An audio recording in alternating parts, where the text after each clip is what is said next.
Hey everyone, happy Monday to you. I hope all is well. I wanted to come on here and take a minute to talk to you about the 12 step meetings. I know that's not due this week, and I know some of you are already familiar with those and how they work, but some of you may not be. So I wanted to take a minute to address a couple questions I received, and really just made me think I need to give an overall deal about this. So, in case you want to go before next week. You can go to virtual or online meetings, right? I always will prefer an in-person meeting because same ways I prefer an in-person therapy session. I think the connection's different. I think the protocols are different. I think the feel is very different. And so I would encourage you to go to an in-person meeting where you can. If you can't, that's okay. There's lots of online meetings. Where do I find a meeting? So you can go to an Alcoholics Anonymous meeting, a Narcotics Anonymous meeting, a Al-Anon meeting. You could go to a Nar-Anon meeting, which is the same thing as Al-Anon, just for Narcotics Anonymous, which is family for the family groups. And you can go to a CA meeting, a Cocaine Anonymous, and you can go to a ACA meeting, Adult Children of Alcoholics and Dysfunctional Families. So if you're already, I've said this before, if you're already a member of a 12-step group or, 12-step group, like let's say you go to Alcoholics Anonymous already, go to an NA meeting or a CA meeting or an Al-Anon meeting or an ACA meeting. Go to a different program than you're already a part of. We're going to be asking our clients to do this. So it's very important you get an understanding of how they operate, what they do. So a couple quick things is you need to first place you can look, you can Google it, or if you go to your LCDC resources, there's some websites in there for these programs. You can click on there and it'll give you find a location, find a meeting, and that's where I would start. Or like I said, you can Google it, but it's in your LCDC resources, these websites. Look for an open meeting.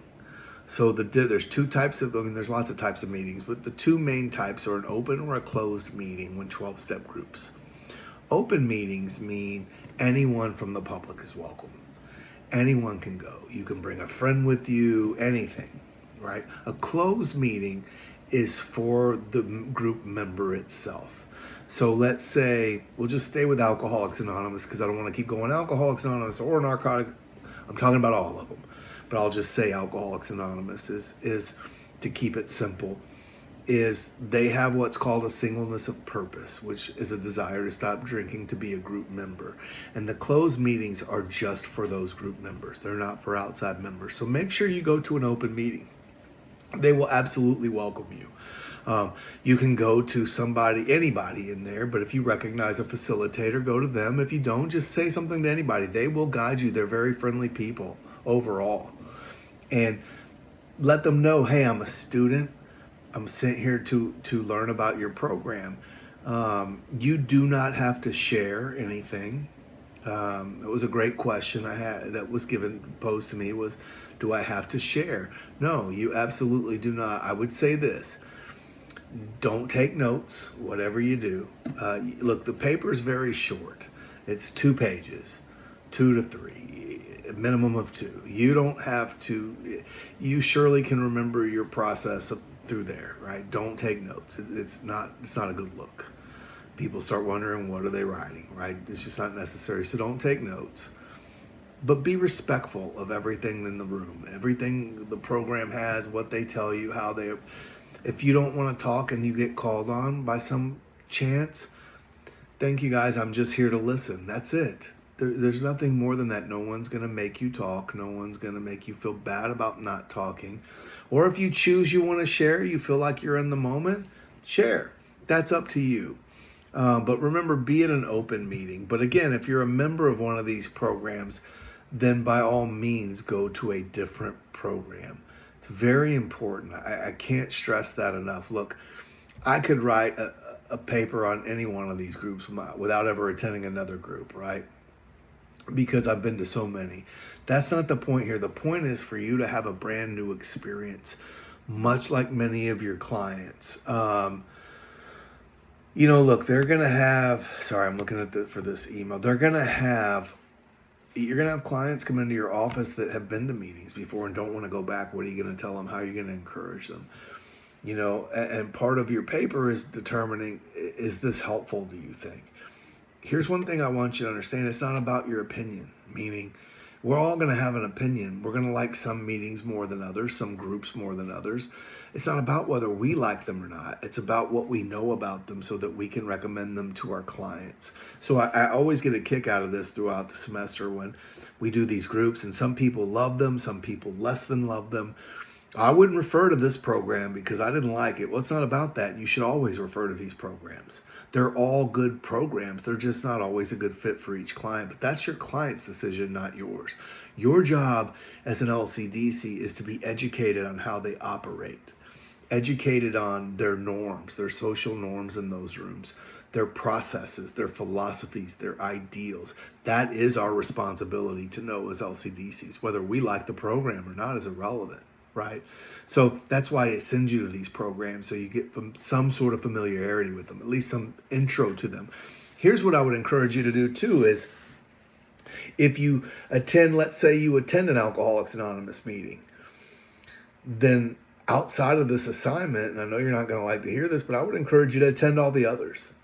Right? I would encourage you to attend an NA, an Al-Anon, an R-Anon, an ACA. It's important we know about these programs. It's not only going to help you, it's more importantly going to help the people you work with, right? And what an honor and a privilege it is for us to do this work. So you don't have to make any appointments. You don't have to call ahead. You simply find a location in the website or in the web links I've provided, and you just show up, right? Look, sometimes you show up and nobody's there. That's how that goes. What would you tell a client? You're going to say, sorry, you don't need to go. You're going to tell them to find another one and figure it out, basically, right? You're going to tell them in a much more professional way. But my point is these things happen. Life happens to everybody, right? So you just show up. That's all you do. And then, how they're set up is they have a facilitator. The facilitator will do some readings, like some random readings. Every meeting's very different how they do. They'll pass a basket around asking for donations. You do not have to donate. They all are self-supporting, meaning they support themselves and by donations. You are not required to donate. I went to 1 million meetings and didn't donate. Please don't feel obligated to donate. If you do, put $1 in the basket. If you don't. It's no big deal. Like, don't put any pressure on yourself, but just know that's a thing that's going to happen. And yeah, you don't have to share anything. If you don't want to share, you can say, I'm just a student here to learn about your program, or you can just say, no thanks, I'm just here to listen tonight. Either way, right? So just don't put too much pressure on yourself. You're just there to experience it one time, right? I want to encourage you to consider this too with these programs. One meeting is not indicative of a group, right? You can I would encourage you all to go to a minimum of 3 or 4 or 5 meetings before you make a decision on a program, right? Because you can go to the same group at 4 or 5 different times in the day and have completely different meetings. And here's what I mean. There are many groups that only have 1 or 2 meetings a week. There are many groups that only have 1 or 2 meetings a day. Then there's some groups that have what we call clubs that have groups all day. I mean, give or take, right? 6:30 crowd, 6:30 a.m.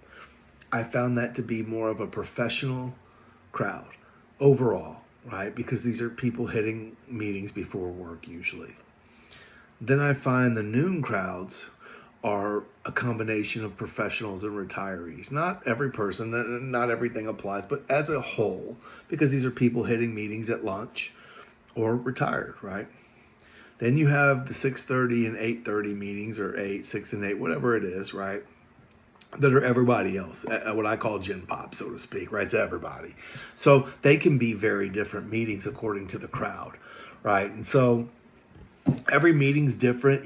There's discussion meetings where, usually the facilitator has a topic. Maybe it's something out of the book. Maybe it's something they ask the group for a topic, and it's just a discussion. Then they have, literature meetings. I would encourage every one of you to try to find a literature meeting. I love those because you're in the material from the program, the book. They have big book studies. There's another book called The 12 and 12. They have 12 and 12 studies. There's several of those type of things. So I hope this helps clarify a couple things for everybody. Again, don't put too much pressure on yourself, but these are things you're going to be encouraging clients to look at, and we need to know about them. That's all this is. Again, I would encourage you very strongly, if you're a member of a program, to go to a different program, not a different meeting. If you're in AA, don't go to a different AA meeting. Go to a different group, right? I mean, a different program altogether. I really would encourage you all, if you're not a member, let me back up. If you're not a member of a 12-step program already, I would encourage you to go to a 12-step meeting like an AA, Alcoholics Anonymous, NA, Narcotics Anonymous, or a CA, Cocaine Anonymous meeting. If you are a part of one of those three programs already, or at any point in time have been, I would strongly encourage you to go to a family group, meaning an Al-Anon, Nar-Anon, or ACA meeting, right? Nar-Anon and Al-Anon are Narcotics Anonymous and Alcoholics Anonymous family groups. They are just for the family members. ACA is for anyone. They used to just be adult children of alcoholics. They've changed the name to Adult Children of Alcoholics and Dysfunctional Families. It covers so much. I've sent several people there over the years, and that group does some work. It's not for everybody, and this is why we need to know about them, right? And we need to be educated about what they do, because it can be very reckless for us to send someone to a program like that when they're not ready to do that work in some way, and we know this, right? Sometimes we don't know, and we make our best educated guess, but in order for us to make our best educated guess, we need to be familiar with their philosophies and ideals. So, guys, again, don't put too much pressure on yourself. Just take it as it comes, and if you have any questions, please don't hesitate to email me. If you've emailed me and I've asked you to call, great, call me.